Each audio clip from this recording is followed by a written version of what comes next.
Hello everyone. तो अभी थोड़ी देर पहले हमने बात की थी लैक्टोज इंटॉलरेंस की। तो आज हम बात करते हैं क्षीरा अल्सक रोग की। ये भी किसके अंतर्गत आएगा? दुष्ट स्तन्य पानजन्य व्याधियों के अंदर।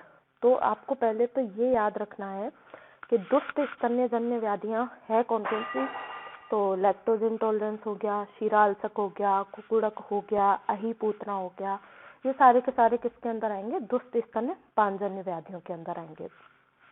तो शुरू करते हैं टॉपिक। क्षीरा अल्सक शिशुओं में दुष्ट स्तन्यजन्य व्याधि के अंतर्गत आता है। क्लियर बात है, क्योंकि हमारा टॉपिक भी यही है। अब होता क्या है क्षीरा अल्सक? ठीक है, बात करते हैं क्षीरा अल्सक की कि क्षीरा अल्सक है क्या। आपको नहीं पता, आपने कभी नाम नहीं सुना, बस आपको आपके सामने पेपर में लिखा हुआ एक शब्द आ गया कि क्षीरा अल्सक बताओ, ठीक है, और आप इसके बारे में कुछ नहीं जानते, तो देखिए आप कैसे पहचानोगे। तो फर्स्ट ईयर में संस्कृत तो सब पढ़ के आए हो, संधि भी सबको करना आती है। तो केवल संधि करके तो देख सकते हो ना कि दो शब्द हैं इसके अंदर, एक तो क्षीर है और एक है अल्सक। बाकी हम नहीं जानते कुछ भी कि क्या है ये क्षीरा अल्सक, इतना तो जानते हो। और इतना करने के बाद इतना भी जानते हो कि क्षीर का मतलब है दुग्ध, और अल्सक याद करो, अष्टांग हृदय में बार बार लाइन पड़ी होगी, जो ना ऊपर से निकले जो ना नीचे से निकले, जो आमाशय में ही पड़ा रहता है वो क्या होता है? आमाशय में पड़ा हुआ आम अल्सक कहलाएगा।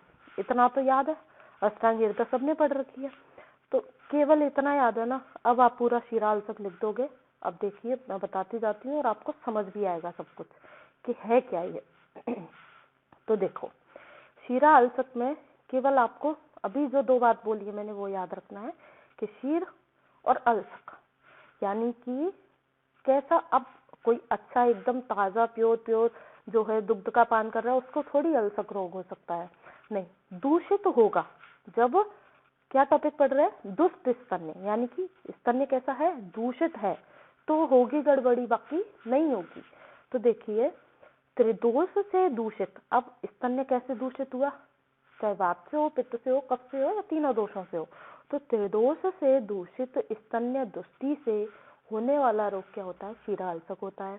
अब क्षीरा अल्सक होगा किसको?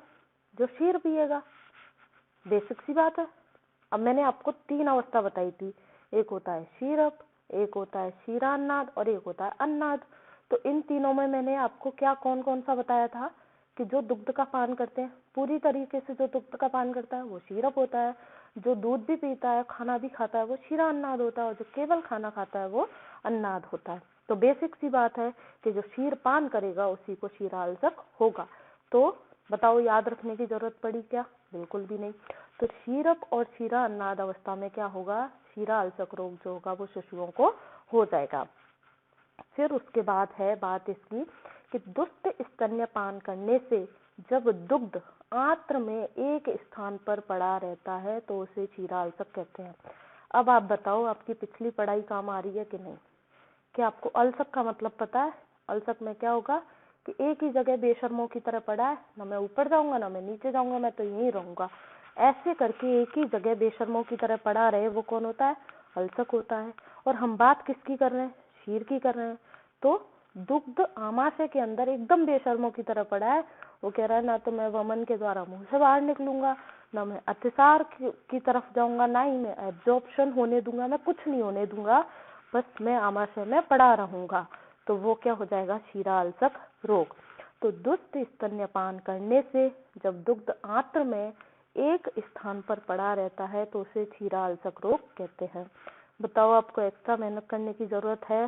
बिल्कुल भी नहीं। जो पहले की चीजें याद हैं, कॉन्सेप्ट याद रखिए, चीजें अपने आप क्लियर होती जाएंगी। तो क्षीरा अल्सक को तोड़ लोगे, क्षीरा अल्सक को तोड़ने पे एक बनेगा क्षीर और एक बनेगा अल्सक। ठीक है, अब कह तो दिया कि ये है क्या, लेकिन हुआ क्यों? ऐसा क्या करा या बच्चे के साथ ऐसा क्या हुआ जो उस बेचारे को क्षीरा अल्सक हो गया?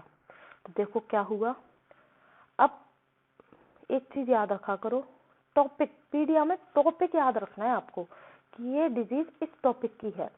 तो हम पढ़ रहे हैं दुष्ट स्तन्य, दुष्ट स्तन्य वाली व्याधि पढ़ रहे हैं, यानी कि गड़बड़ी किसने की है? बच्चे की बेचारी कोई गलती नहीं है, गलती है किसकी? माँ ने क्या गड़बड़ी की देखते हैं। तो निदान और संप्राप्ति में क्या हुआ, दुष्ट स्तन्यजन्य है यानी कि माँ की गड़बड़ी से हुआ है। तो जब धात्री तीनों दोषों को प्रकोपित करने वाले निदानों का सेवन करेगी, यानी कि जैसे ही प्रसव हुआ और प्रसव होते ही कि मैंने बहुत दिन से पिज्जा नहीं खाया, बर्गर नहीं खाया, ये नहीं करा, वो नहीं करा, सब कुछ कर रही है, तो यानी कि तीनों दोषों को बाहर घूमने भी जाएगी, ठंडी ठंडी जगह पे, मैं तो मनाली घूमने जाऊंगी, ऐसा सब कुछ कर रही है अगर धात्री, तो क्या होगा, तीनों दोषों का प्रकोप होगा। और तीनों दोषों का प्रकोप होते ही क्या होगा, वो तीनों के तीनों दोष संपूर्ण शरीर में घूमेंगे पहले तो, फिर घूम के वो अपने लिए एक जगह सेलेक्ट करेंगे। जगह कहाँ सेलेक्ट करेंगे, स्तन्यजन्य व्याधि है तो कहाँ सेलेक्ट करेंगे, डेफिनेटली स्तन के अंदर करेंगे।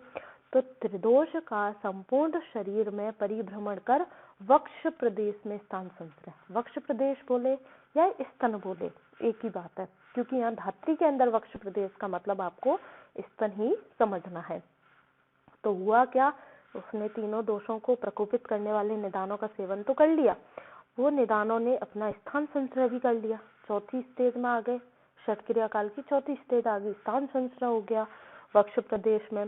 अब जब स्तन के अंदर तीनों दोष आके स्थान संचय कर चुके हैं तो डेफिनेटली दोष दूष्य सम्मूर्छना होगी। एक सेकेंड,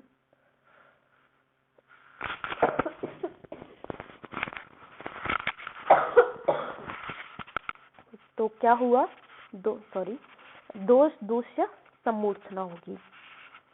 ठीक है, अब दोष दूष्य सम्मूर्छना होगी यानी कि कोई ना कोई तो दूषित होगा।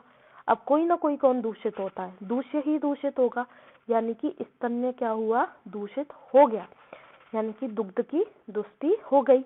अब वो दुग्ध जो दूषित था, अब माँ ने लाड़ लाड़ में आके बच्चे को पिला दिया, तो शिशु को अज्ञानवश मातृ स्तन्य का पान करा दिया।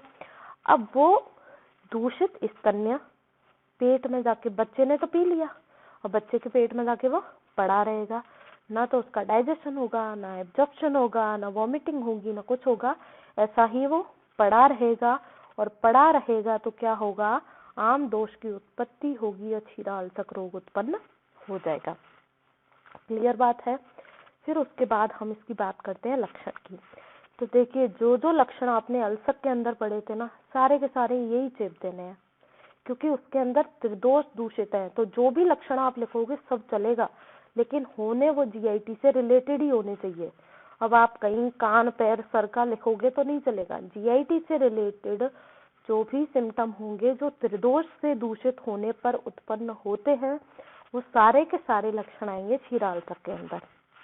देखिए, क्या अल्सक है, तीनों दोष दूषित है, डेफिनेट, यानी कि एक तरीके से क्या है, जो आप बोलते हो शल्य,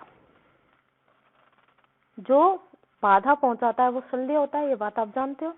जो बाधा पहुंचाता है वो शल्य होता है, और जो शल्य होता है वो ज्वर उत्पन्न करेगा, यानी कि कोई ना कोई बाहर फॉरेन एजेंट जो है तो खुद की बॉडी का, लेकिन खुद की बॉडी के अनुकूल नहीं है, तो क्या होगा, इम्यून सिस्टम आएगा, तो वहां पे क्या हो जाएगा, ज्वर होगा। अब ये पड़ा रहेगा तो ये दाह भी करेगा, विदाह की स्थिति उत्पन्न होगी, इसीलिए तृष्णा भी होगी। और वमन, वैसे तो ये पड़ा रहेगा, निकलेगा नहीं, लेकिन कभी कभी क्या है, जो है अगर कफ दोष अधिक बढ़ गया तो वो वमन भी करा देगा। अरुचि रहेगी, अरुचि क्यों रहेगी कि पहला जो खाया है वो तो पचा नहीं है, दूसरा कहाँ से खाए, तो अरुचि रहेगी, भ्रम रहेगा, पित्त के कारण भ्रम रहेगा, वेपथु रहेगा, और क्या होगा, पित्त अधिक विदाह की स्थिति में रहेगा तो मुखपाक यानी मुंह में छाले हो जाएंगे, बार बार जृंभा लेगा, क्योंकि वात का क्या हो रखा है, प्रतिलोम गमन हो रखा है, वायु ऊपर की ओर आ रखी है, इसीलिए जृंभा होगी, वमन हो ही चुका है, और वो पेट में ही पड़ा है, वायु का प्रतिलोम गमन है, इसीलिए आंत्र कूजन रहेगा, व्यक्ति मूर्छित भी हो सकता है। यानी कि कुल मिला के वात पित्त कफ तीनों के क्या आएंगे, यहाँ पे लक्षण आएंगे। नेत्र की दृष्टि कम होना, अब नेत्र की दृष्टि कम होने से यूं है कि वो खा पी नहीं रहा है, कुछ भी जो पहला पड़ा है वो पच नहीं रहा है, शरीर को पोषण नहीं मिल रहा, इसलिए क्या है, हमेशा भ्रम की स्थिति में रहेगा, यानी कि सर चकराता रहेगा, इसलिए उसको क्लियरली कुछ दिखाई नहीं देगा, तो नेत्र दृष्टि कम होना। मूत्र का वर्ण भी कैसा होगा, पीला श्वेत गाढ़ा, यानी कि सांद्र मूत्र आएगा। क्यों? क्योंकि डिहाइड्रेशन की कंडीशन रहेगी, शरीर के अंदर डिहाइड्रेशन रहेगा, पानी है नहीं, पित्त ने बढ़ के विधा की स्थिति उत्पन्न कर दी, इसीलिए डिहाइड्रेशन रहेगा, तो मूत्र का वर्ण पीला श्वेत गाढ़ा इस तरीके का आएगा। तो इसकी चिकित्सा हम कैसे करेंगे? चिकित्सा में क्या करना है? अब कारण ही माँ ने दिया है तो पहले माँ की चिकित्सा करो, तो धात्री को वमन कराएंगे, जिससे धात्री का स्तन्य शुद्ध हो। दूसरा, जो बच्चे के अंदर पेट में पड़ा है, जो शल्य पड़ा है, पहले उसे बाहर निकालो, इसीलिए बच्चे को भी क्या कराएंगे? वमन कराएंगे। तो धात्री और शिशु दोनों को क्या कराना है? आपको वमन कराना है। वचादि और निषादी गण के क्वाथ को पिला के आप उसको वमन करा सकते हो। पाठादि महाकषाय की औषधियों का प्रयोग किसके लिए कराएंगे? धात्री के लिए, क्योंकि याद कीजिए स्तन्य शोधन है ना, तो पाठादि महाकषाय कौन सा होता है? स्तन्य शोधन महाकषाय की औषधियों का प्रयोग किसके लिए करेंगे? धात्री के लिए, जिससे उसका स्तन्य जो है वो शुद्ध हो जाए। बिल्व के गूदे का प्रयोग करेंगे, जैसे अतिसार वमन ये सब हो रखा है बच्चे को, तो बिल्व के गूदे का प्रयोग करेंगे। माता के दुग्ध के दुष्ट होने पर गाय और बकरी का दूध देना श्रेयस्कर होता है, यानी कि माता का दुग्ध तो दूषित हो ही चुका है, तो बच्चे को तो आपको आहार देना है, इसीलिए वहाँ पे आप गाय या बकरी के दूध का यूज कर सकते हो। तो इस तरीके से आप क्षीराल्सक को पढ़िएगा, केवल कॉन्सेप्ट याद रखोगे, आप पूरी की पूरी डिजीज लिख दोगे, इसलिए टेंशन ना आने वाली बात नहीं है। इजीली एक बार रिकॉर्डिंग सुनिएगा, आपको अच्छे से आ जाएगा। फिर भी कुछ नहीं समझ में आता है किसी भी डिजीज में तो आप पूछ सकते हो कभी भी, ठीक है।